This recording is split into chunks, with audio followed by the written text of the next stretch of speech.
Get the chime, and we're good. GM, everybody. We're very excited today. Today, while everyone piles in, we are joined by Keith Grossman. And Keith is the global leader in the rapidly evolving world of Web3. I mean, that sounds really weird to say out loud, but it's so true. He leads Time's growth for Web3. And under his leadership, Time's NFT and Web3 community, TIMEPieces, has grown to include over 50,000 pieces, it says. That's pretty wild. 50,000 people. 50,000 artists. Great. Collectors and enthusiasts.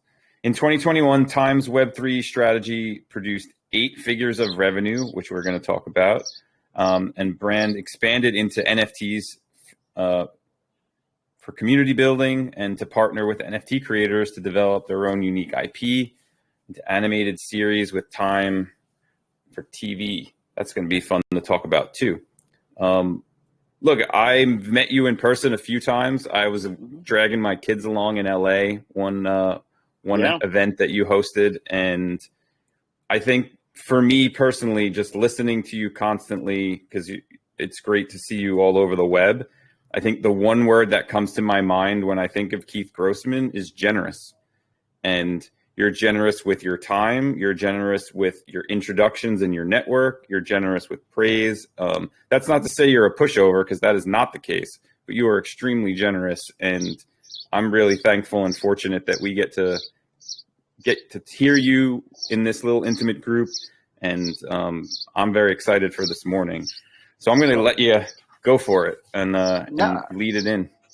Well, I mean, first, it's thank you. I mean, that's a nice word. I don't think I was on my heels as to what word you were going to choose, right? And I could have thought a million different words. But before anything, I wanted to thank Janet and Buzz, who this morning, as you may or may not know, like I was having issues getting into this server. I have, in full disclosure, a member of the CPG Genesis family. And I have found that, like you, Mikey, like Chris Contino and others have just been, hugely influential in helping me think about the space. Right. And, in my mind, the reason that I think being generous, if we're going to use that word, is important is because none of us know what we're doing. Like, we're all just making our best educated guesses and pushing forward. And we're all on this sort of, like, if you've ever seen, and I use the analogy all the time, right? Like, we're all on the, like, Indiana Jones and the Last Crusade invisible bridge together.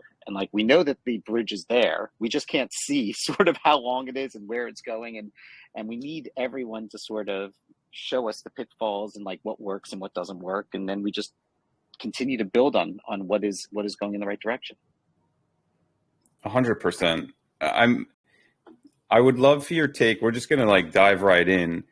It's felt like there are a couple of folks who espoused the WAGMI ethos very early, and it's been very tough with this market and the world around us, I think, for certain folks to continue to carry it. When things are up and to the right, it's real easy to have that positive attitude. But I think that we've, like all ups and downs, we've hit some rough patches. What do you think about WAGMI as an ethos now, and how are you continuing to espouse? I mean, we're not all going to make it, but I think we are trying to treat everyone like they will. So I think you have to break it down to a few different things, right? Like, if it's WAGMI Web3, then the answer is 100%, right? Web3, there's no doubt in my mind. Like, we've gotten to a point where the foundation layer from a technological perspective is strong enough now and diverse enough now that, like, you could build some real amazing innovation, but that the high layer, right, like that prevents mass adoption, the friction there is great enough that it's going to prevent just sort of mass adoption, I would say, for maybe another 24 to 36 months, right?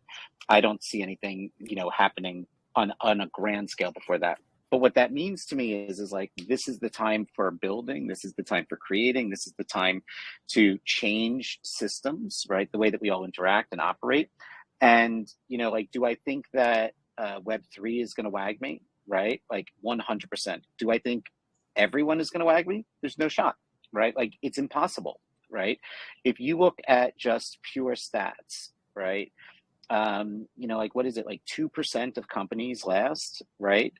And I mean, look at what it takes to run Club CPG, right? Like this is not a small endeavor, right? Like you actually have a team and it's quite robust, and you're working around the clock in different areas in the world, and you may be operating completely differently, but it still takes a lot, right? Like, and I look at, what it takes to run timepieces, and it takes a lot, right? And the commitment is a lot. And I think that the first thing that people have to realize when they're going to move in the community space is, like it's a tremendous commitment from resources. Two, like we as an ecosystem haven't defined the difference between success, failure, and a rug pull, right? And like I think that that's a huge distinction, because like right now you're either on forever or you're a rug pull, right? And like there has to be a moment where communities can bow out gracefully and recognize that like they didn't succeed, and that's totally fine. That's normal in any business, right? I think that this moment in time is actually quite a good one. I hate that people lost money, right, and are losing money. But I think it's a natural evolution of any ecosystem for people to be euphoric at one point, right, and then for it to sort of correct, and then for it to build out. And when you have an ecosystem where money's involved, such as Web3, one of the challenges you're going to always find is that you're going to have nefarious players in it, unfortunately. And I think that it's really important that, people, continue to be educated on, like how to identify these people, that people, that their greed is constrained. And I think that this moment in time is going to give a lot of people a wake up call on constraining greed, right? That like not everything is going to win, and you can't always mint and double overnight and all this stuff. And I think that, the reality is that at the individual level, we're all not going to make it, right? But that's okay. I think that in the aggregate level, the ecosystem will make it. And so, if at the individual level you can't make it, by yourself, I think what you should really look for is how do you either find the tools necessary, the education necessary, or the group necessary to attach yourself to be part of a team that you believe is going somewhere. 100%. Wow, there was a ton to unpack there. And yeah, I'm going to move this and ask a couple of more questions about like building the time community. I mean, I think one of the pieces, for those that aren't aware of how much effort Keith puts towards really standing behind this transition of Web 2 to Web 3 and bringing everybody, all types, all people, all shapes and sizes, all colors and creeds along with it, diversity and inclusive behaviors, that is at the ethos, at the core of what Club CPG has started. That's one of the things I deeply love about this particular community, is that is a foundational element.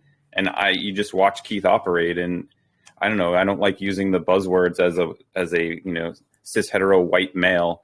I just like to show up and be who I am. And I see that in you. What are some of the thoughts on how we can, as we're building, look at that particular angle, and also some insights you had from building your team and some things that you've done a great job. Timepieces is crushing it. We're going to talk about all the things that you're doing across Timepieces, but the team part of it has been impressive to watch. Okay. Well, I mean, thanks. What I would say is like what I like about Web3, and I'm going to talk about it from a very selfish perspective for a second, is it really empowers what is, in my mind, stakeholder capitalism, right? And stakeholder capitalism, if you're not familiar with it, is slightly different than, the 1972-esque Milton Friedman definition of capitalism, which is that a company's only job is to return to the shareholder. And in stakeholder capitalism, you have to think about your community, your employees, the environment that you work in, the world, the community that you surround, right? And how like all of them can be uplifted together. And like the underlying thesis of stakeholder capitalism, which I really like, and I think will play out positively, is that values create value, right? And like when you think about that, like values create value over time. And so if you're going to run a stakeholder capitalistic community or company, you need to be able to identify what your values are, right? And so from the very get-go for Timepieces, we said that our values were inclusivity, optimism, constructive feedback, and this, hashtag give first mentality. And, while we've been very successful in growing the community to over 50,000 people across Twitter and Discord, what we've also done, and a lot of people don't realize, is we've kicked out over 10,000 people who violated those values, right? And like inclusivity doesn't always mean everyone, right? So like we're not going to be inclusive of people who are exclusive, right? So like I think that what's really important about that, and it's a very weird statement to say, but I think what's really important about that is like how you are willing to build your community, and like when are you willing to say no to the community, and like when are you willing to and how are you empowering the moderators to sort of implement those values, and when do you cross the line, right? Like for a very long time, a lot of people thought the only thing that mattered was selling an NFT and then reselling the NFT. I don't think that that's really, it doesn't really matter, if that makes sense, if you're thinking about a long-term horizon, right? Like, and I always say within the Timepiece community, we're not building for 9 minutes or 9 weeks or 9 months or even 9 years. We're building for 99 more years, right? And so, like, I don't care if somebody doesn't like what we're doing and sells a timepiece because they don't want to be part of the community anymore. Like, it's not the worst thing on the planet. And like a real example of that is during like when Russia invaded Ukraine, I was watching the great work of Nadia and Ukraine DAO. I was watching, the great work of Relief. And I was thinking to myself, well, if we're a values-based community, we have to do something too. And I called the team up, and the team said, we love this idea, but how are we going to do it? And we ended up doing an auction, a few days later, and in 48 hours, we raised close to $400,000, which we then donated to Ukraine. After we did that, like you'd say, wow, that's amazing. But like after we did that, there was a few people in our Discord that were very upset that we had just done the slices of time drop, and they said, like, how dare you, you just did a drop and now you've shifted all of your marketing dollars over to this other drop, right? The other drop, by the way, had 0 royalties to us, 0 royalties to the artist, and 0 royalties to OpenSea. 100% went to help humanitarian aid in Ukraine, right? And I said to the people who were complaining, I said, look, and I was pretty pissed about it. And like my team was wonderful in terms of calming me down. Maya Drazen is a saint, if you've ever come across her. Her and I have worked together for nearly 20 years. But she calmed me down, and in our weekly time hall that we host, like I said, look, if you're upset that we did this, then your values don't align with our values. You should sell your pieces and leave the community, right? Like, and we don't really care. We'll take that on the chin because we're thinking so long term about that. The flip side of it, and by the way, like it was very well received within Timepieces, right? Because what you see is you see that you have a group of people that are rallying around something bigger than a floor price or a short-term gain in ETH, right? The benefit is during sort of the quote unquote crypto winter from May forward, like we've seen growth in our community, right? And we've seen engagement go up in our community, and we report on that every week. And we think that that's really important for when the cycle sort of shifts. The flip side is that there are greed-based communities in this ecosystem. Like, we shouldn't kid ourselves, and there's nothing wrong with them. You just have to know that you're in a greed-based community if that's the case. And the reality of a greed-based community is that they are not thinking about the world bigger than sort of the ETH price of the moment or what the flip could potentially be of the moment. And so the trick in a greed-based community, if you want to call it a trick, is you have to exit before everyone else exits, because the community is your exit liquidity. I don't want that for timepieces, right? I want to be a values-based community. And so it's just a much different game. Both are always going to exist because Web3 is going to represent a moment in time where, you know, an ownership stake and money can enter into the digital ecosystem. Ton to unpack there as well.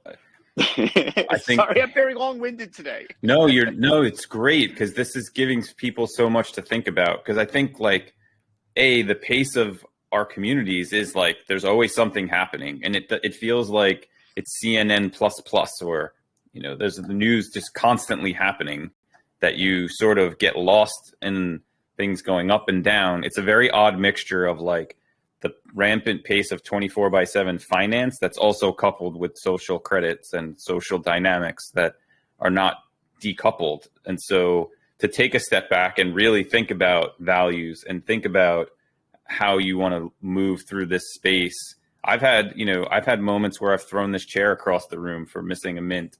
And that was like a very big aha moment. It's like, this isn't you, and this isn't what you want to do. And I think it resonates with me about the two types of communities. Like I just buy stuff and hold it because I think it's fun and cool. And I am a proud member of Time because I think there's some amazing fun things you've done, and there's great mechanics you've worked there. And yeah, it's about the people for me. Thank you. By the way, so I just saw Summer Watson jumped in, and like I think like Eku is a great example of a values-based community, right? And you know, like it's not just in the IP that like a community like Eku did. It's like look at how the community acts at the moment of like greatest exposure, right? Like when faced with the errant mint that like could have sidelined and would have 100% sidelined any other greed-based organization. Like a values-based organization looks at the long term and says, you know, like we have to take care of the people that care about us, and they returned all the money from their own treasuries, right? And I think that, and by the way, in full disclosure, and like I love Summer, I love Micah, and I love that team. I'm also an investor in them, and I put my money where my mouth is on that. So I have to say at all times where my holdings are. But I say it because we all saw it. We saw in action what a values-based community truly can be when like the most challenging situation can be presented to them. 100%. It's easy to it's hard to assess the character except when things get really hard. Totally. And it's like right now is actually a wonderful time to assess characters of communities, right? Like right now is possibly, I would say, the best time, because this is the moment where like you have to look at your community and you have to say, like, does the community care about each other? Does the community care about me? Do I care about the community? And like, what are they building towards? And like, I think it's super easy to do that, to think that everything is great when ETH is at 4,000 and things are chugging along. Like, ask yourself how you felt 5 weeks ago when ETH was 887, right? Right, and people thought it was going down to 400, right? We've had a little bit of a bounce back, but like look at the communities that you're in and really make the assessment. Now, it doesn't make a difference. Like you're not going to be in every community, right? But like really think about if your most valuable asset is time, no pun intended, right? Where do you really want to spend the most part of your time, and where do you want to just sort of trade off of? Because the trading part is fun. Like, let's not kid ourselves. When you're outside of the artwork, right, and you're into the PFPs, like that's the same thing as the collectibles business, which is a trading based business. 100%. So Time has these this four-pronged strategic approach that I would love for you to talk about, so that the folks who are not as familiar with timepieces and Time, kind of where you're going with it. From the briefing that was provided to me, it's talking about consumer behavior and helping brands onboard Web3, fostering and uplifting creators and artists. We just talked about building value-based communities, and then blockchain and the big screen and the metaverse, which I am like, I want to save that one for the end, because I feel like, having worked at Meta and watched all of the amazing things that have been being built for so long, where you're charting that course for Time is like a lot of fun and juicy things. But let's talk a little bit about the consumer behavior and your approach with time on Web3 onboarding, and how did you come up with like that's the position you want to be in, instead of going like we're just going to be like a different Sotheby's of art or an art blocks? Sure. So what you're referencing, and just to clarify for everyone, is um, points from our V2 Mom. And, like V2 Mom stands for, vision, values, methods, obstacles, measures. And Mikey just outlined the methods. And it's really a focusing exercise that Mark Benioff, our owner, has instituted, and I actually really like, because I think it really helps us, decide where do we want to spend our time. The order matters, and just in clarification, the order of the V2 Mom is actually number one, creator success, right? So how do we ensure the success of the artists?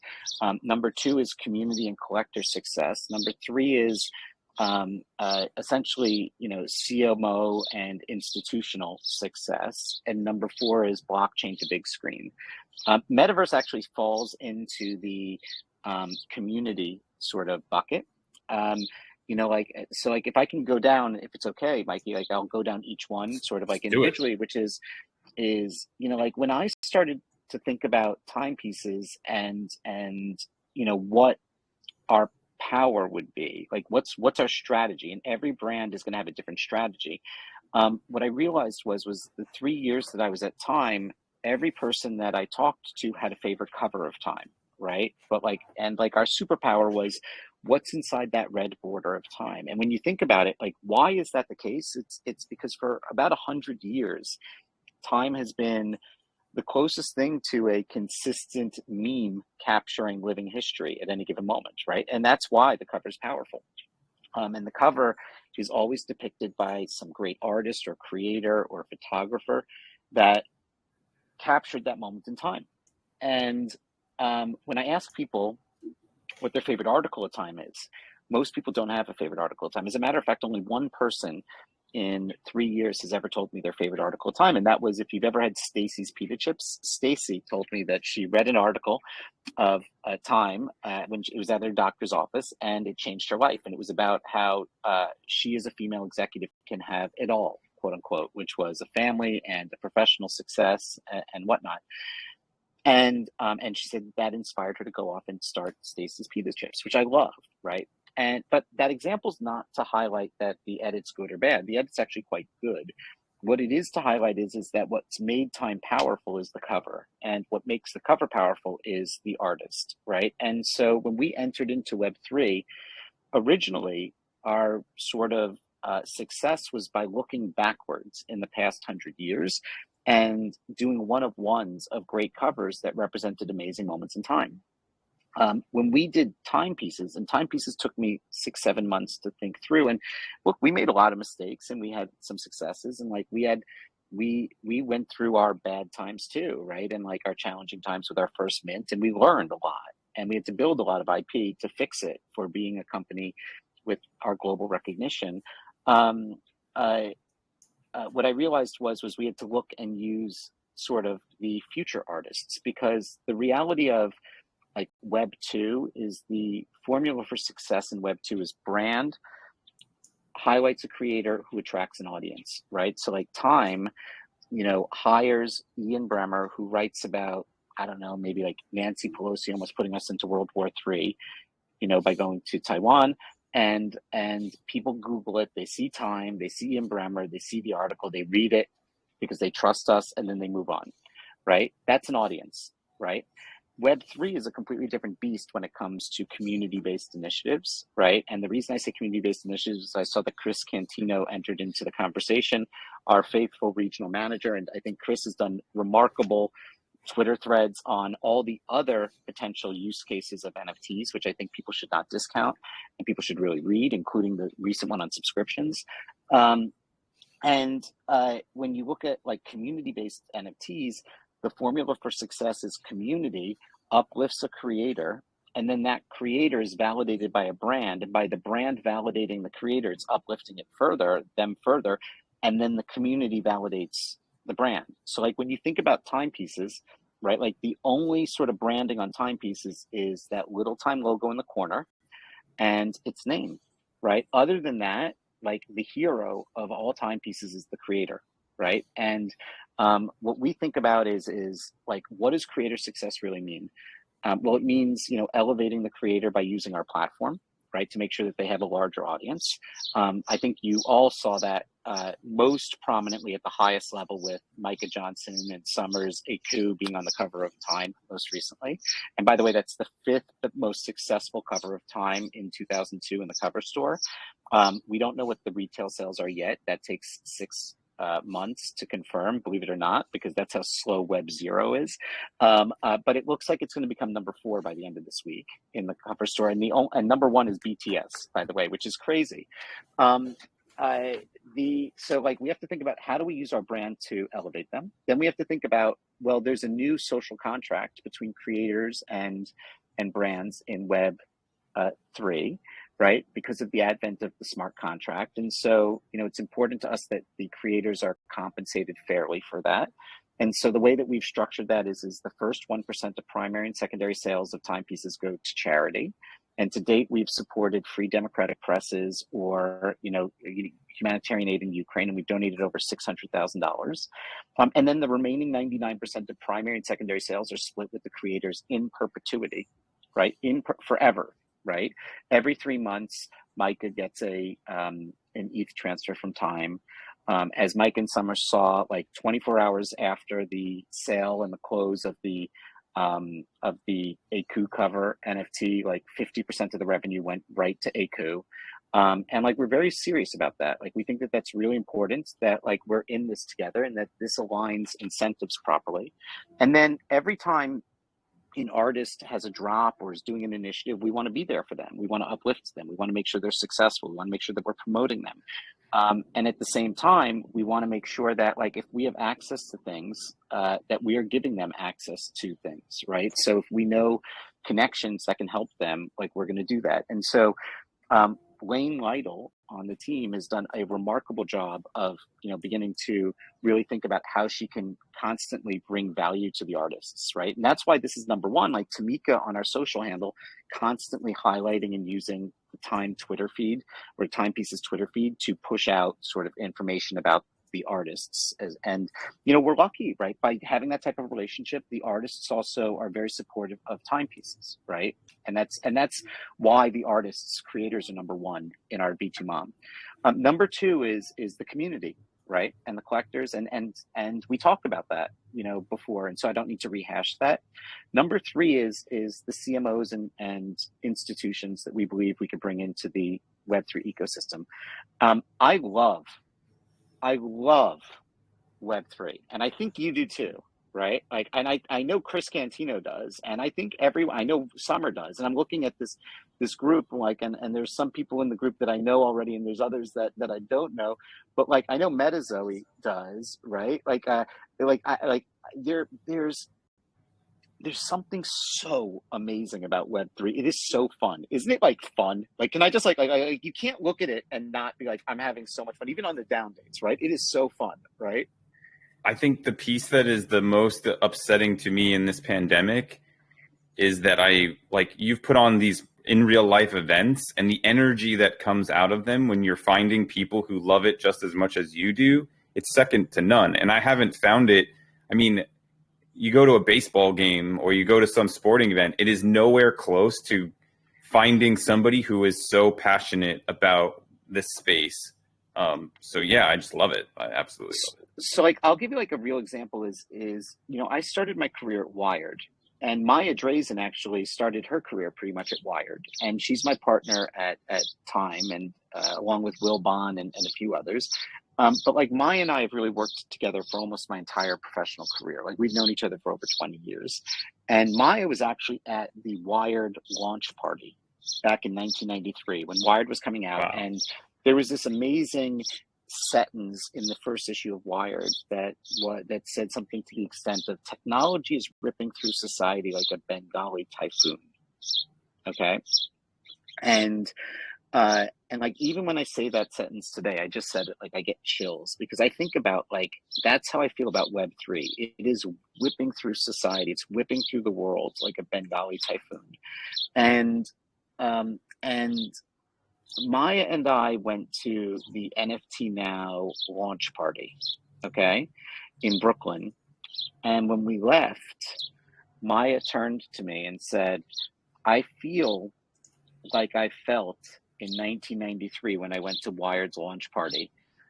And what she meant when she said that was, here we were in a room full of people and we were all celebrating the future. And then we left the room and we walked out into a world that doesn't even realize what it's being going to be hit with yet. Right.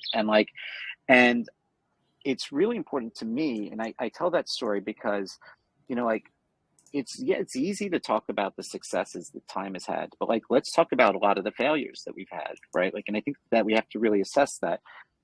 I spent 7 months in Clubhouse, listening and taking notes and asking questions from everyone to try and create what I thought was a really awesome, fair, community-based ecosystem and structure, only to find that when I went to build it and execute it, like, we had underestimated, and I had underestimated demand. I'd underestimated bots. I'd underestimated gas wars. I'd underestimated rollout and fair distribution, right? Like, and the goal of Timepieces was actually to democratize the access to time. I mean, we were selling covers of time for, 100 ETH, right? When ETH was at $4,000. And so, like, I wanted it at 0.10 ETH to be as accessible of a community as possible to people while still being good business for us with all the splits.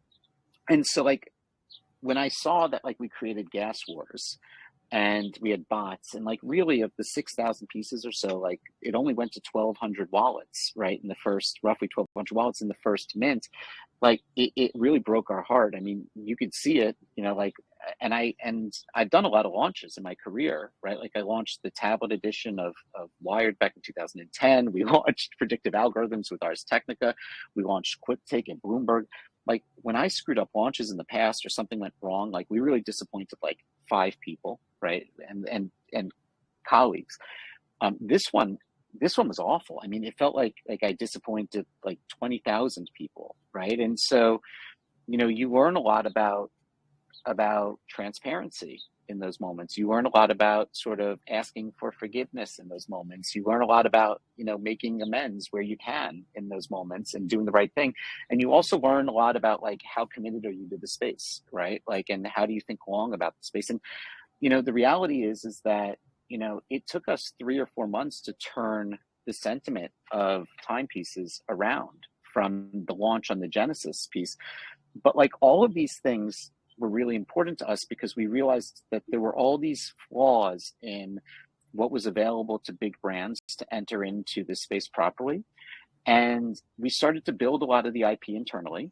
Like, I started to work with Salesforce. As you know, I sit on the Web3 advisory board of Salesforce. I don't know if you know this or not, to help them build their NFT cloud, which I think will actually onboard over 100 million people into the space easily, right? If not more.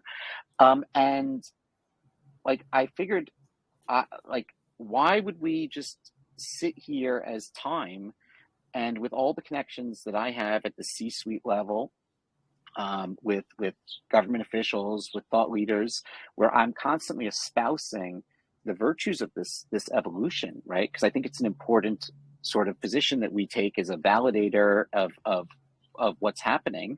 That's why we accept cryptocurrency, is to validate it, right? Like, for digital subscriptions, we figured, well, we built all this stuff. Why not also help companies enter into the space? And my challenge was and this gives you an idea of how utterly dorky and weird I am as an individual, was I was like, well, if Time's first announcement was that we were bringing in a community or a brand, like, Mikey, you'd be like, oh, that's so great, you brought in XYZ, right?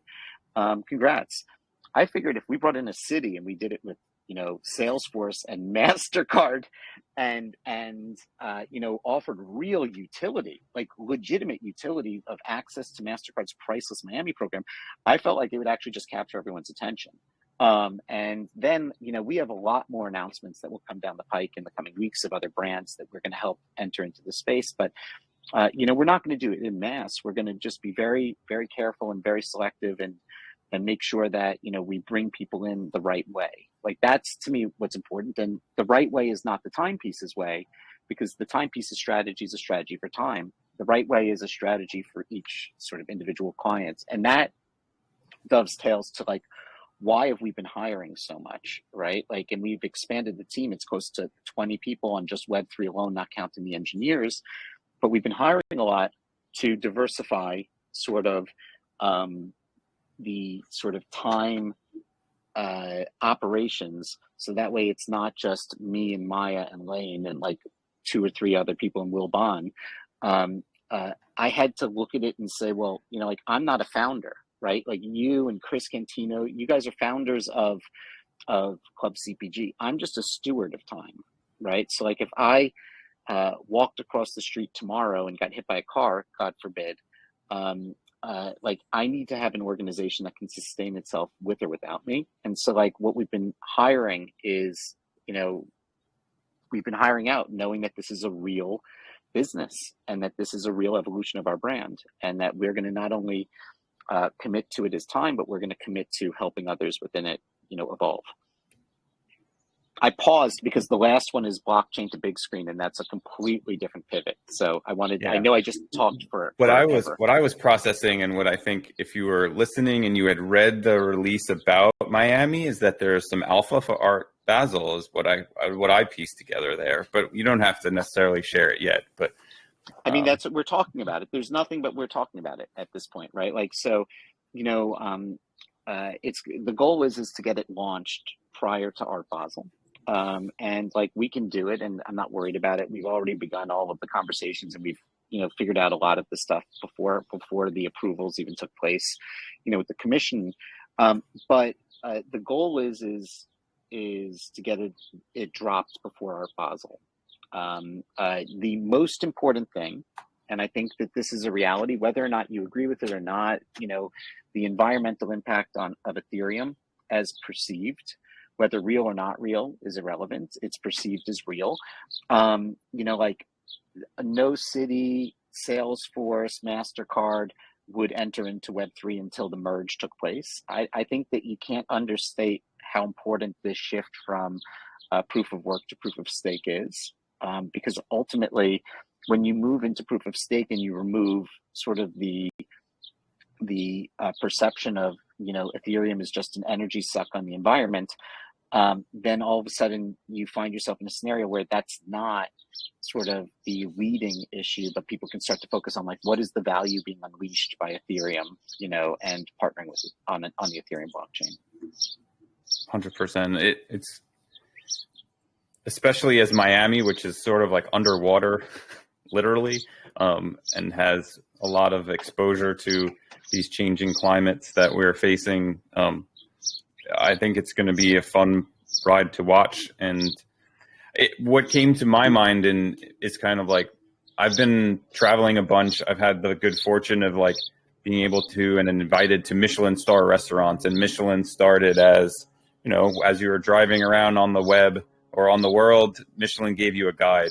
And what I see is, like, the Web3 version of Michelin is this trifecta of Time and the city of Miami and MasterCard kind of putting their stamp on, like, these are Web3 real world experiences that as you travel around, and I'm sure you'll pick off more cities as you go.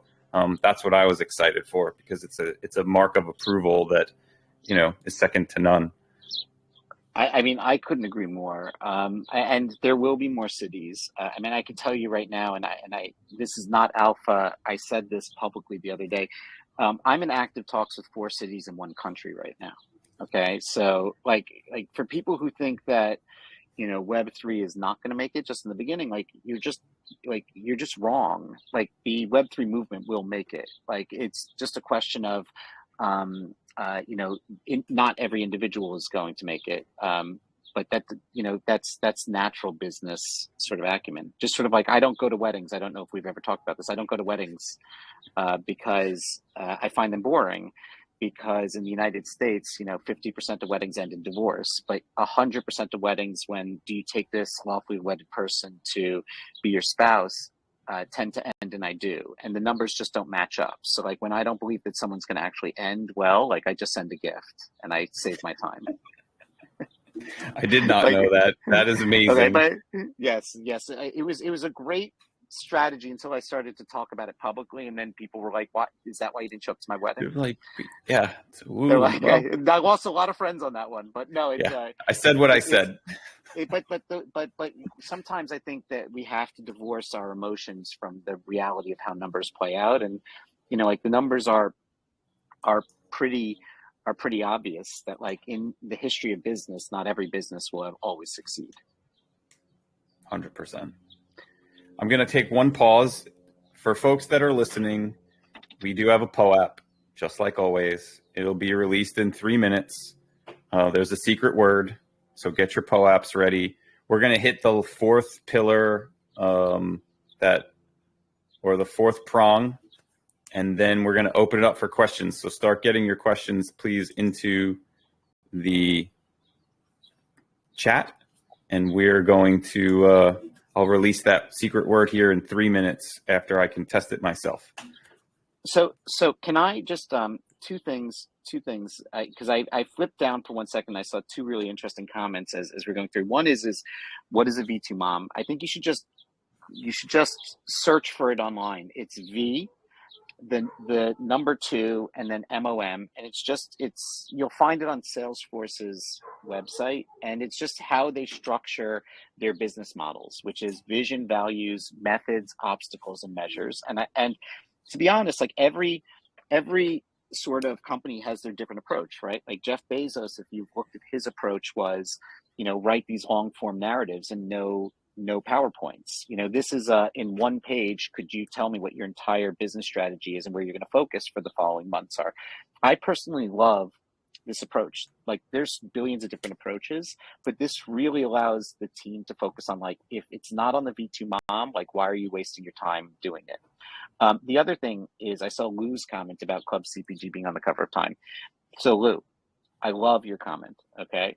And what I will say about the cover of Time is that there's very, very, very, very, very, very, very, very, very, very, very limited real estate when it comes to the cover of Time. And like those cover of Times are like the single number one requested thing that like ever happens, right? And I love that Aku was on the cover. I love that Beeple was on the cover. I can totally one day see Club CPG being an article.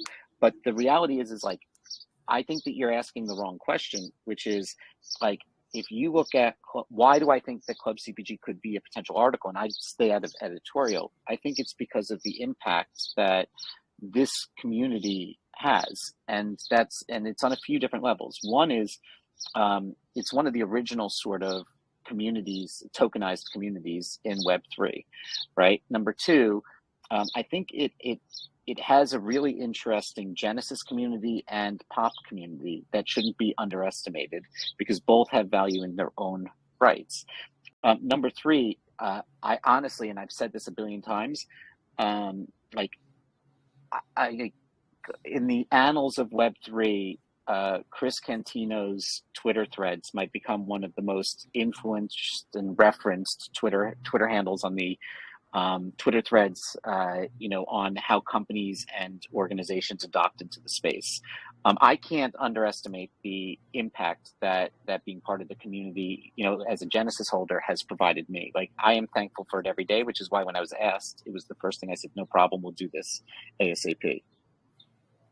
So Chris Cantino is the GOAT in terms of those Twitter threads. It was also his birthday yesterday. Happy birthday, Chris. I know. I wished happy birthday to all. I said to all, and then everyone was like, it's just Chris's. And I was like, well, then all of his personalities, if he has multiple ones, and everything. 100%. It's I am not the founder of Club CPG. It roots way back with Jamie and Chris. I've been very fortunate in my journey to have just been trying to help as much as possible and kind of work to this position, and I'm very thankful for it. We have one last pillar, and then I'm going to start queuing up all of these quotes and questions. And so Yeah, talk to us about the big screen, because I think that's really important. And there were some fun things that you're doing right now. Sure. So I had this moment where I had on my screen at home the Robotos on the screen. And my daughter walked in, and I have an 8-year-old daughter. Her name is Ellie. And my daughter, and if you go on Instagram, you'll see, if you go hashtag how I found Ellie, you'll see I have literally chronicled, the cockamamie-ness of what it's like to be, to have an 8-year-old with my wife, for her entire growth. But it's been like this stupid stuff, right? The stuff that will make you laugh. I know, Mikey, you have like 12 children, so that it would be too exhausting to do. How many? Three is the same as 12 to me, right? Like, I don't know how you do it. It's amazing. But Ellie walks in. She's 8. She looks at my screen and she says, "Those are so cute." And I said, "What?" And she said, "What's on those screens? Those robots." And I said to her, "What do you see?" And she says, "I see science and math." And I said, "Really?" And I literally walked away from that conversation and I called Maria Perez Brown, who is the head of kids documentaries and programming at Time Studios. And I said, "We need to get together and have coffee right now." And she lives like 15 blocks away from me. So we met in New York City at a bakery called Levan on the Upper West Side. But not the one in the 70s if you're in New York, or the one on like 117th. And we walked for 3 hours. And what I said to Maria was, I said, "You know what I'm seeing in Web3? I'm seeing an insane amount of IP, like original creativity, emerging, without the historic constraints of the structures saying that this is a good piece of creative or this is a bad piece of creative. And I'm seeing these communities form around the IP and vote with their dollars in a way that I've never seen before." And most IP creation from the studios is top down. And I'm like, and this is a bottoms up creation where all of a sudden you can see that, communities are forming around IP, and you can develop that IP into television shows. And if you launched those television shows, how amazing would it be if you already knew that you had a community that A, not only loved the product, but B, a smaller subset of the community had an ownership stake in the product, right? And I said, beyond that, I don't know how to do it, right? I don't know anything about how to do it. And so then Maria Perez Brown, who's absolutely one of the most amazing human beings on the planet, and I wish she was here today, she said to me, "Oh, well, that's like let me see what you mean." And I brought her into the Robotos, and I said to her, "You have to have dinner with Pablo." This was during NFT NYC, the first one, right? I said, you have to have dinner with Pablo. He's here tonight." And they sat down. She told me their entire conversation was in Spanish, right? The whole dinner was in Spanish. She loved it more than anything else.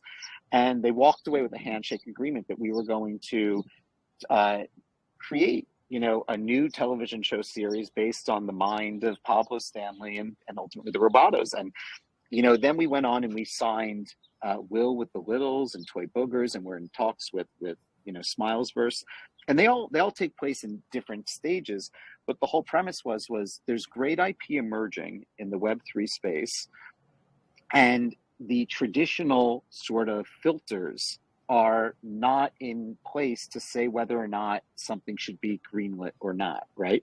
And I'll never forget that, like, the day that we announced the Robotos, and it was in the Hollywood Reporter, Maria and Pablo were on stage in our time hall, and Maria said to me, or said to the whole group, she's like, in any other structure, Pablo would have never had access to Maria, right? But Web3 and the community base of Web3 showing its support organically and voting with their dollars to show their commitment to it, all of a sudden separated the wheat from the chaff, right? And so the whole premise is how do we look at this IP, and how do we then extend it from the blockchain to the big screen? And what we were thrilled about was the announcements that the Robotos and the Littles, which are the two ones that are the furthest along. And just remember, they all take place differently, and and they're happening at hyperspeed, because I said to everyone, Web3 expectations are different than Web2 expectations, as we all can laugh about, have been kicked up for production by Nelvana,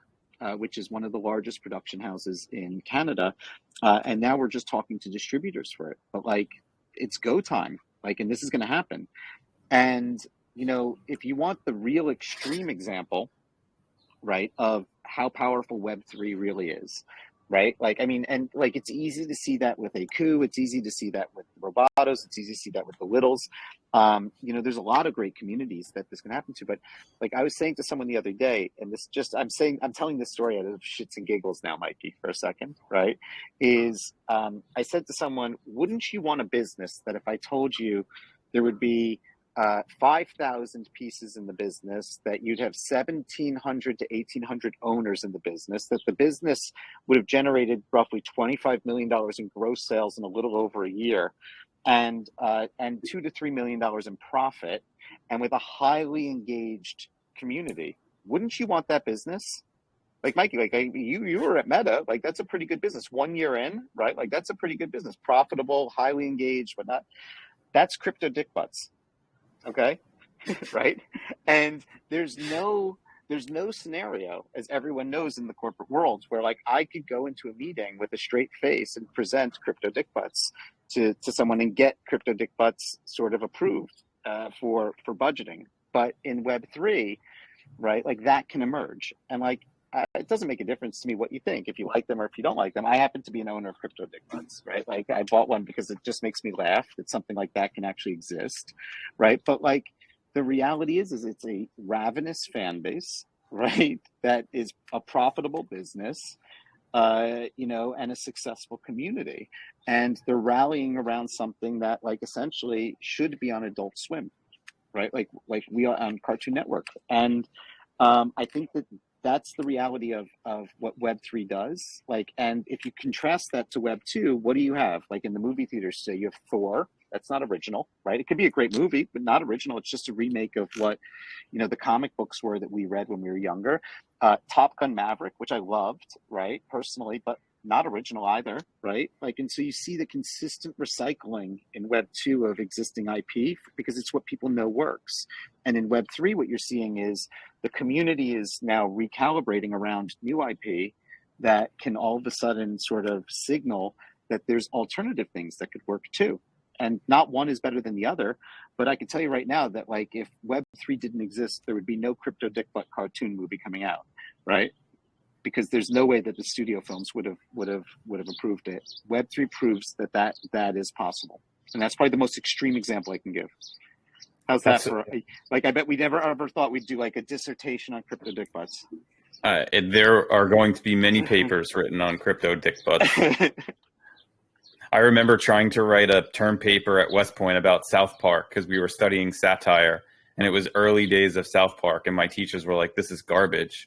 And yet it's still there today and keeps going. And it's an amazing piece of satire that has a tremendous creative process. That was a genius call and a half. And we are just getting to the Q&A. I'm going to go back and re-listen to this a couple of times. There's so much packed into what you have said, and you're a pro. That was great. All right, folks, take out your phones. Get ready for the POAP. The POAP, all one word, all lowercase. I'll put it in the chat. There's only a few of these. Is TIMEPieces FTW.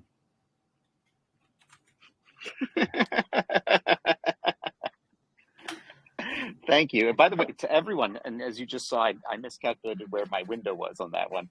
To everyone, as I leaned on it, to everyone who joined today, I wanted to say thank you. I know we have a few more minutes for Q&A, but I hope I've answered a lot of questions. Oh, we've got him queued up. We've got Harold standing by. I'm going to bring Harold not up Harold. to the stage. No, not Harold. You sure? All right, I'm mute him. I'm just joking. I like Harold. You could bring Harold up. So.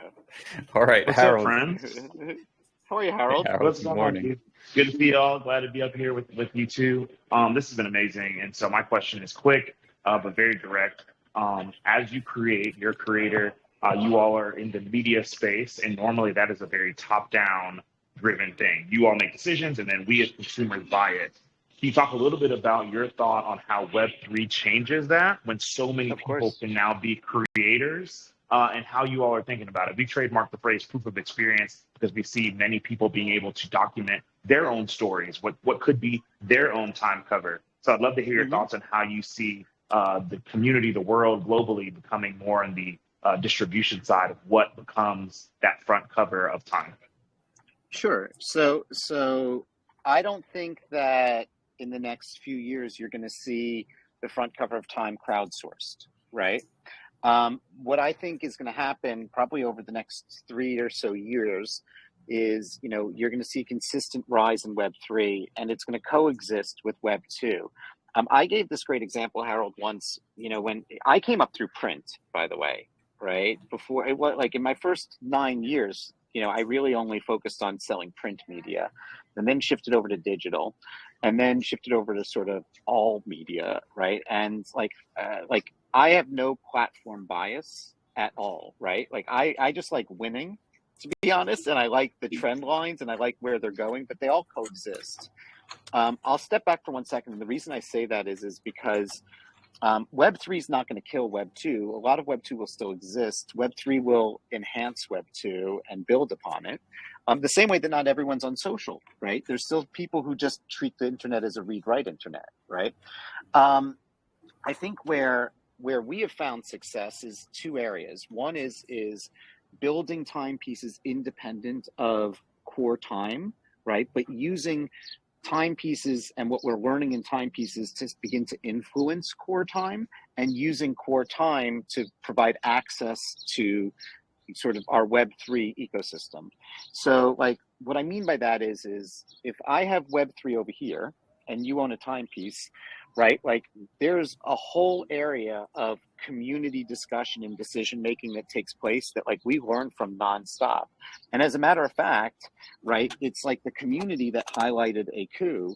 And like when we had the opportunity to do a metaverse cover, that's why like we went to Micah Johnson, right? Because like we knew that the community had uplifted him.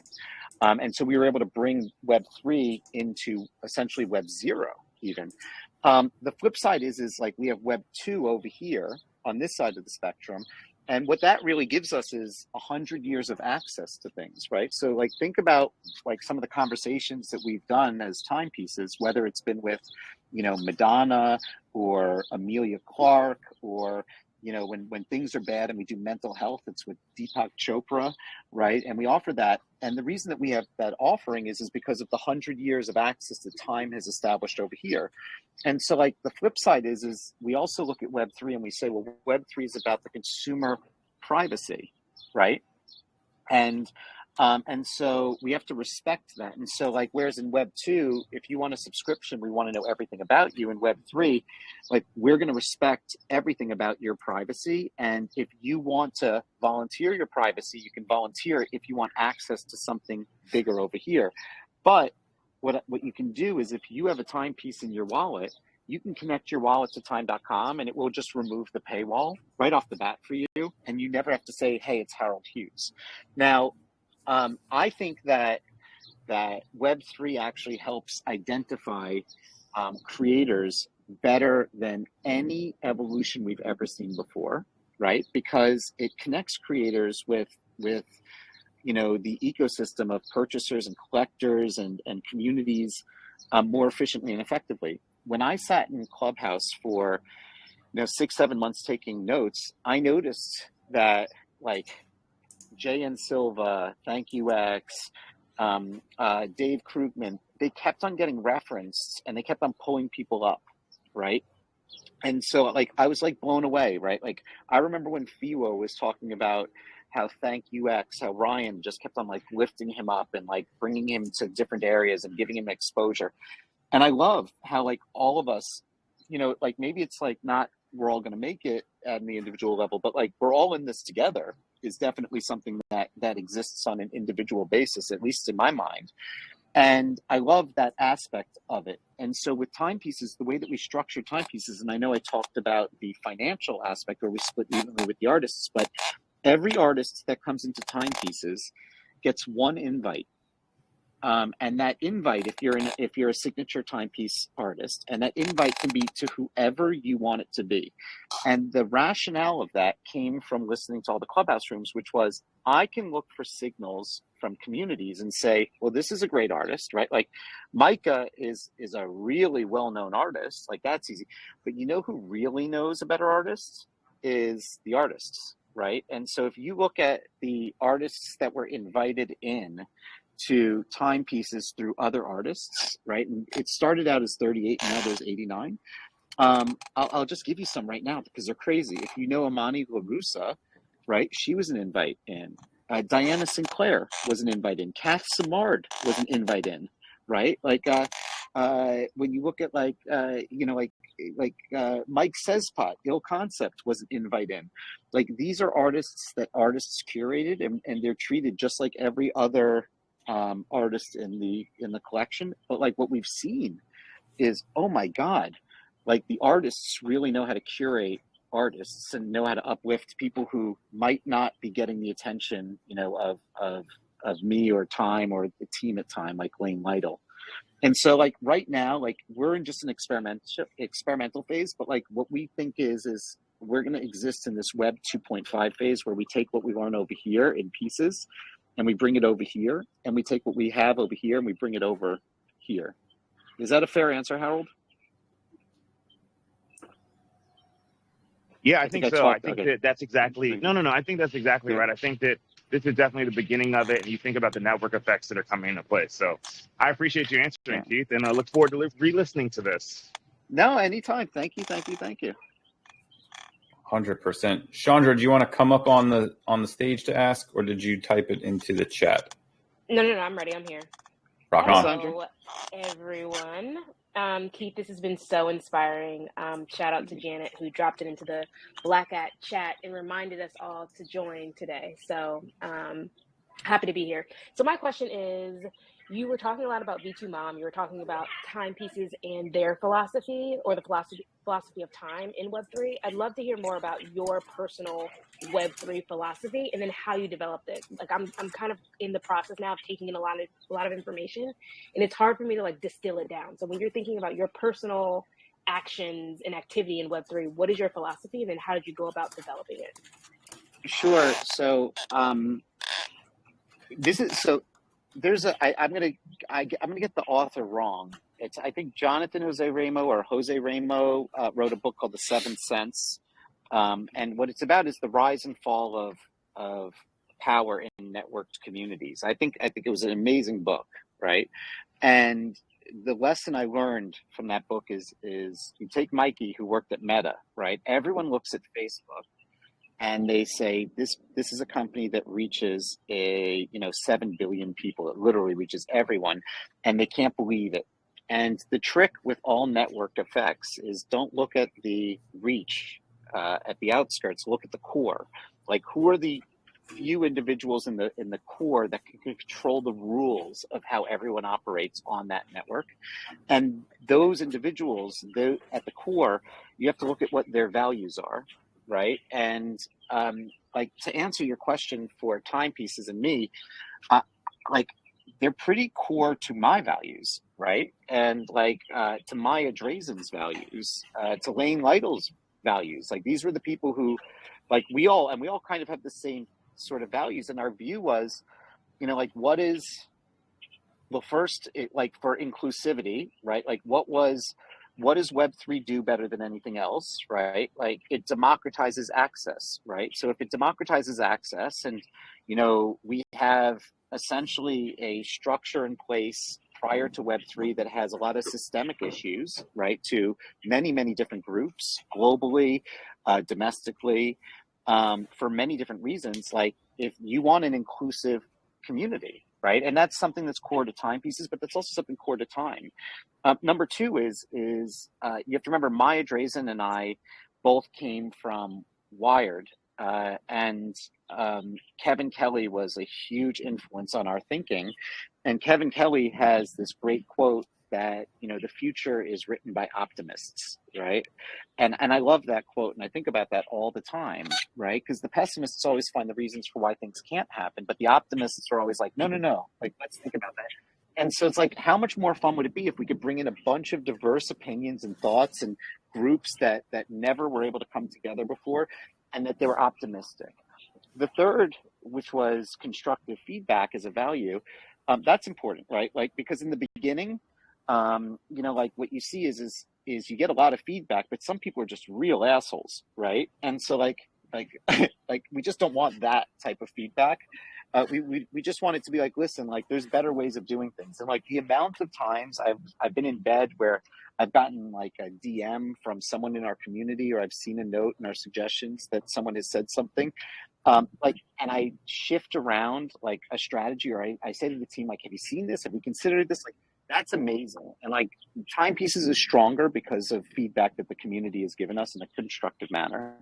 And then the fourth is this give first mentality, right? So like we're all in this together, right? We have to realize that, right? And so there's going to be moments where we all come into it, and like I've been in it now for like 18 months plus, but I've been in crypto for many, many years.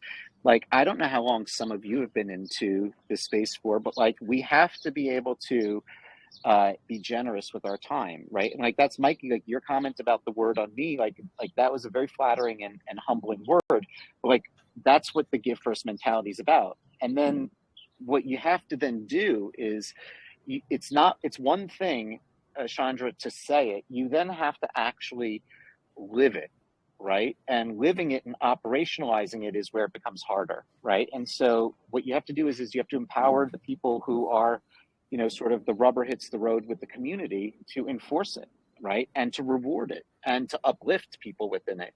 And that's why we do things like Timepieces Person of the Week, where we highlight that person, and then they get a special sort of denotion within our Discord, and everyone celebrates them. And they're celebrated on our Twitter handle. That's why we kick people out of our Discord, right? Like, you have no idea how many times I got a note that somebody would make a comment that was like, I love this artist, but, and like, by the way, anything that happens before the word but is always a lie, right? And like, we just look at it and we're like, fuck you, you know, like, we don't want your racist ass in here, like, get out. And like, we just kick the person out. I think that like operationalizing it and drawing the line in the sand and making sure that you stand for values, like, is key. The Timepieces values were easy. They were extensions of the core founding members of it. Does that help, Wow. Chandra?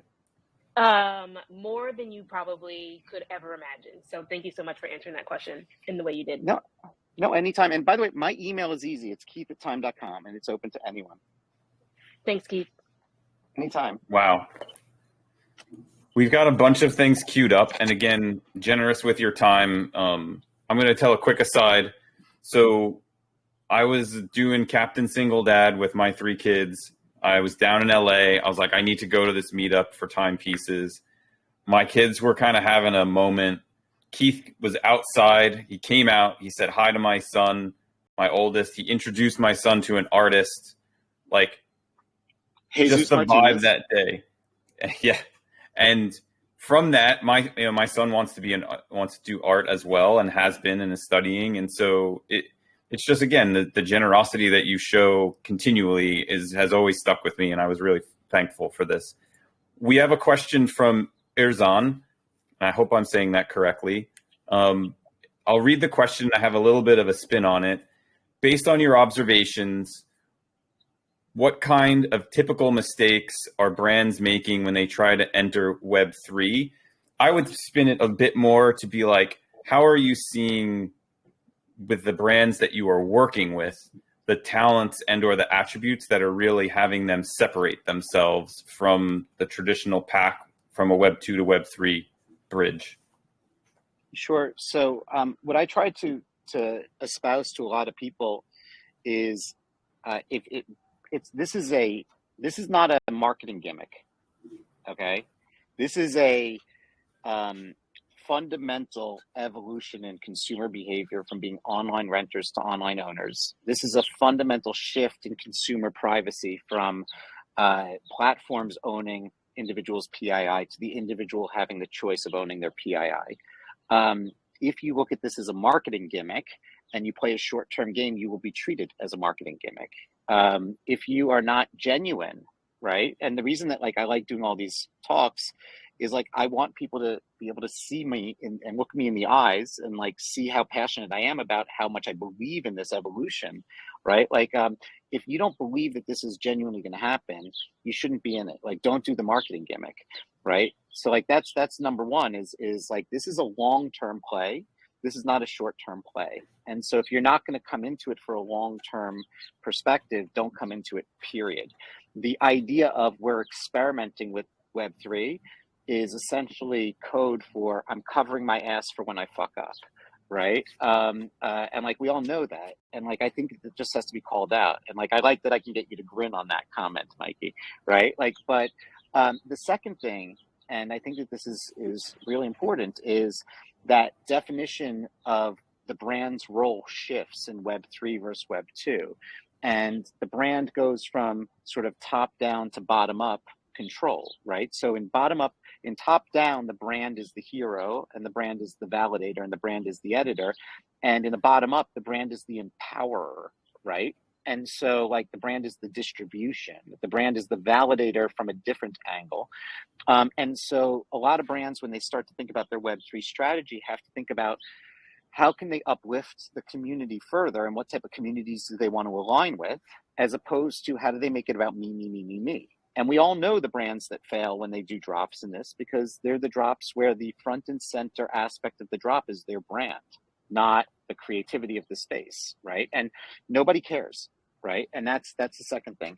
The third thing is and I try to explain to people that there are essentially three phases in any brand's evolution into Web3 that each brand has to take very, very seriously. It's very easy to see the phase where you mint, right, which we'll call phase one, right, where you mint and put sort of a token into the ecosystem. And it's very easy to see phase two, which is where you have to then manage a community. And it's harder to see the commitment required to manage a community, but it's easy to see that. What brands don't see is what I would call phase zero, which is sort of warming up to the community. Why are you entering in, right? And showing that you actually care and that you're listening before you're actually going to jump in. And I think that a lot of people don't take the time or the patience. And, we inadvertently benefited from that because I didn't know anything and I had to learn everything from the community, right? But I try to tell the brands all the time, don't just jump in. You have to be established, right? You have to show that you actually care. It's very believable when I go to Miami as the first city, right? Because, Mayor Suarez has been so innovative and has been so progressive and has been so supportive in action for everything in the crypto and Web3 space. It would not have been believable if I went to bring Jasper, Texas, right? There's nothing against Jasper, Texas. I'm just bringing that into Web3. Everyone would have been like, wow, that's fascinating that Keith and Time brought them in, but why, right? Nobody would have been like that. Okay, right, Jasper, Texas, right? I don't know why I always pick on Jasper, Texas, but it's it's 12 people in one city. So it's that probably would have been easier. But I think that you have to have warmed up the community. And I think that those are really the mistakes that people make. And then the final one is are you open to criticism, right? You have no idea how many times, against the backdrop of constructive feedback, we got really nasty feedback, right? And people just don't want to hear it, right? And you just have to sometimes hear it. You have to hear you're doing it the wrong way or that there's a better way. And I think that moving from top down to bottom up is a very humbling experience, and it's not for everyone just yet, but it's a direction that I think that people have to start to get comfortable with. 100%. The idea that you need to be around before you declare and or mint anything is, in hindsight, as you said it, the most plainly and clear thing, and yet so many don't. they'll have like nothing in their wallet, and then they're like, I got this great mint. And it's like, I remember when you posted all the job descriptions for your team, you were like, this resume thing is cool, but if you really want to impress me, send me your wallet and then send me where you're hanging out. And that's actually the biggest validator for Web3. And that to me was genius as well. I was like, of course, go look at, send a wallet, look at what's in there, see what they're doing.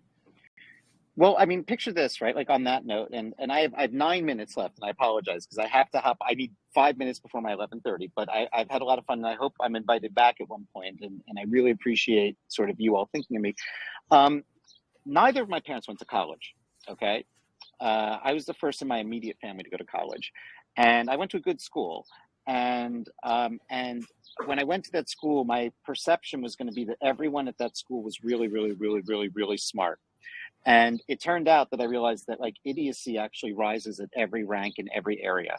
And like people don't want to believe that, but it's true, right? And it's not evenly or fairly distributed. Now take Web3. So like in my entire career, I've been very focused on like remove the college degree requirement for applications to wherever I've been. We did it at Wired, we did it at Bloomberg, we did it at Time, right, for jobs on my team. Because I don't care. I don't know where anyone on my team went to college, and it does not make a difference to me. Now you take Web3, and it's like this evolution that is so new. There's no person that can come to me and say that they're an expert in this space, right? Like, because they're not. Like, I'm not an expert in the space. I've been in it for 18 months. We're all learning. So it's like, I don't really care where you went to school. I care, like, how active are you in understanding the psychographics of what's happening and, connected and passionate about it. And so when we said, like, we gave 5 questions, like, what is your ETH address, right? Like, if you didn't have it, you weren't getting in, right? Like, number 2, right? Like, what communities are you in? What's your favorite NFT that you own, right? Like, I'm sorry, but like, there's no person who I'm going to allow on the team who doesn't own an NFT, right? Like, somebody told me the other day that they had great strategy for me. And I said, great, what NFTs do you own? So we don't own any. And I'm like, I don't give a shit about your strategy.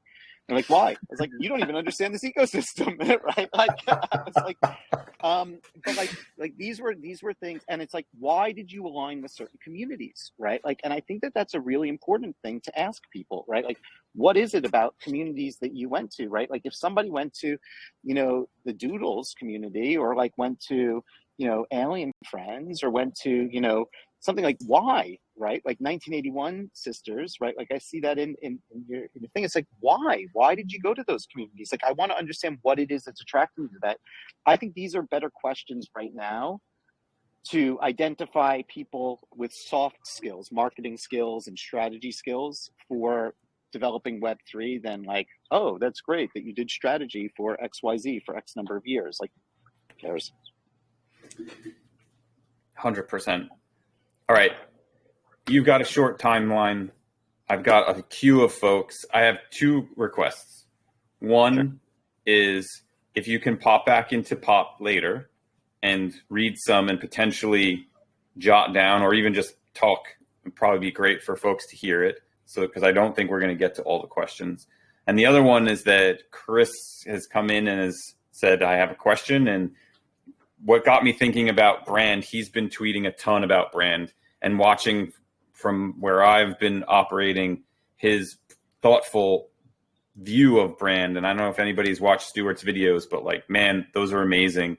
So Chris, what is your question? And I think we're going to close on that because I expect this to be a pretty amazing question as well. Hey, Keith, this is so cool. Thanks for doing this. And, your honesty really kind of comes forward. And I really like that and have a ton of respect for that. But like, just oozing wisdom and integrity. So I think you could probably talk about this stuff all day and we'd learn something new every I love it. 30 seconds. Hopefully you see how much I like it. I love so much fun. And my question is, the kind of thing that really attracted me to this space, I'm like a lifelong artist, musician, kind of like grew up playing in punk bands and stuff. And for just seeing like these artists get exposure to these 24/7 global markets, finally making bank, getting paid, that was what kind of drew me in. And then obviously like I'm a brand person, so it kind of merges both those worlds. But I also see a lot of artists kind of struggle with that leap into like an almost accidental entrepreneurship. It's just like the technology finally enabled them to have these audiences and communities and funding, and all of a sudden, it's Thank You X or Emily Chirac who are sitting on, $2, $5, $10 million for the first time. And it's like, well, what do you do now, right? Like, you've created it, you've had that big minting event, but maybe you don't necessarily have a plan. And by the way, this kind of goes for CPG in some regards too, because, in 6 months, you sort of have a business that has generated like $20 million in revenue. It's like, what is your advice to creators that once they've kind of had that initial success, how they take it from there and capitalize, make a plan, and grow? So you bring up, I think, something that has kept me up and scares me and I love all at the same time, and I think about all the time. And I'll say something that's not fully public yet, so like some people know, some people don't. I've not said it publicly, but like I have said to a lot of the artists that are timepiece artists or artists that I'm very close with that they need to get a professional money manager, right? And that, while it's great to love this ecosystem, 100% of one's wealth should never be in one asset, and definitely not in crypto, which I love. And I have a lot of crypto, but like, I don't have more than 5 to 10% of my net worth in crypto. And I'm diversified. And so I've personally introduced a lot of the timepiece artists to money managers who I think are responsible and will help them think about their career. And I'm actually in talks with a private wealth management company at a major firm who normally doesn't sort of open up its doors to a lot, but to open up its doors to timepiece artists.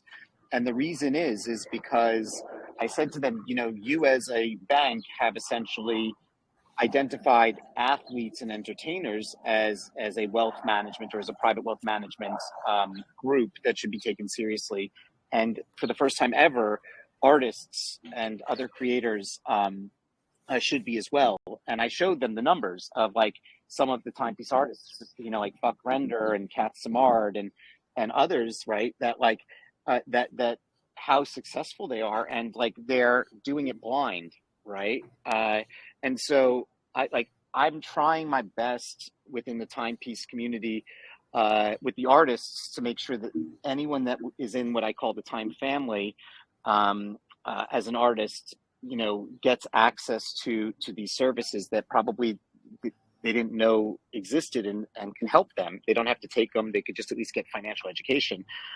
For the larger community, like we realize like that has to be the most high-end boutique thing, but like I think that's important because that goes back to the V2 mom. Like, how do we ensure creator success? Well, the way that we ensure it is long-term success of the creator, not like they had one good year in their portfolio. For the community, we do a lot of talks as it relates to taxes and financial wealth management, like in ways of thinking about it as programs, right? Like in our Discord, and we take it very seriously because we just want to make sure that financial education is one of the aspects that we could bring as a value-based proposition. The final, and this is just a weird one, I see my responsibility in time as taking on a few different areas. One is, I want to make sure that I lead by example in this ecosystem, right? Number two, I want to make sure that I'm validating this ecosystem. And number three is I want to make sure I'm espousing and educating the most amount of people on this ecosystem, whether in times pieces or not. And so if you look like what we've done with Time over the past year and a half since we've entered into the space, and we've seen that there's a lot of interest, is some of our editorial has actually shifted to covering this space. Like we launched an Into the Metaverse newsletter, and like part of that was education. But as it relates to what you specifically asked, which was financial education, we have a JV which is a joint venture with a company called Red Ventures, which is an amazing company that nobody's ever heard of, but they actually like power an insane amount of things. The editor-in-chief of Red Ventures was the former editor-in-chief of Money. His name's Adam Oriyama, and he's amazing. And in September of 2020, I went to them and I said, you should cover the crypto space because there's not enough education in the crypto space as it relates to personal finance. And, you know, like it was a lukewarm reception. But by March, when we showed how successful we were within the NFT space and how many people were beginning to look at our brand, I convinced them that they should look at covering crypto education as it relates to personal finance. And if you go to time.com/next advisor, you can see it. And as of today, close to 50% of the traffic to the site, and it gets millions of views, goes to crypto education in the financial space. And so like I try to use the scalability of the brand, right? Like I think about my power. My power is my two areas of scalability. One is time, the other is New York Cares, right? Like I try to use what I can on time to put out as much education as I can. And the area that you discussed, which is personal finance, I think is hugely important. If I can leave on anything, it would be this. The best aspect of this space is that it democratizes investing, hands down, right? There are groups of people in the United States that have been disenfranchised for years by the current economic systems that don't trust the current economic systems and structures. There are many countries, like it's very easy to look at the space and say, look at all of these countries that are stable, but I could look at way more countries that are unstable, that this is a far better structure, a decentralized financial structure for those individuals, in my opinion, okay? The problem is while it democratizes investment, not everyone should be an investor. And like, I think that that's a really important distinction because not everyone wants to hear that, right? Like it democratizes investing, but not everyone should be an investor. And what the space really needs more than anything else is clear regulation to sort of protect consumers. And it needs a lot more education. And we're just not there yet.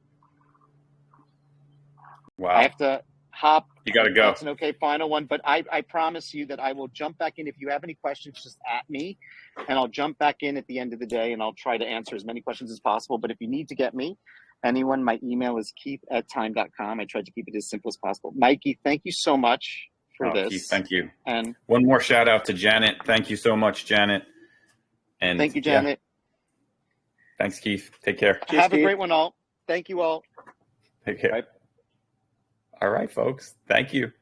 That was amazing. Bye. Have a great rest of your day.